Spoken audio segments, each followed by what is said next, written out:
নববর্ষের আগে ঘর থেকে সরান এই 7টি অপয়া জিনিস। অর্থভাগ্য চমকে দিবে আপনাকে। নানা কারণে বাস্তু দোষ হয়, ঘরে সুখ সমৃদ্ধি থাকে না। ঘরে রাখা এমন কয়েকটি জিনিসই বাস্তু দোষের কারণ হয়ে থাকে। এগুলি বাড়ি থেকে না সরালে দেবী লক্ষ্মী কুপিত হন, আর্থিক সংকট আসে। বাস্তু অনুযায়ী কি কি জিনিস রাখবেন না বাড়িতে জেনে নিন। কাটা গাছ বাড়িতে বা বাগানে রাখবেন না, কাজে আসে বাধা, অভাব, অনটন।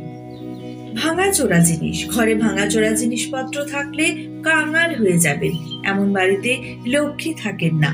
ঘরে সূর্যের আলো না আসলে অন্ধকার ও স্যাঁতস্যাঁতে পরিবেশ থাকে, এই রকম ঘরে লক্ষ্মী দেবী থাকেন না।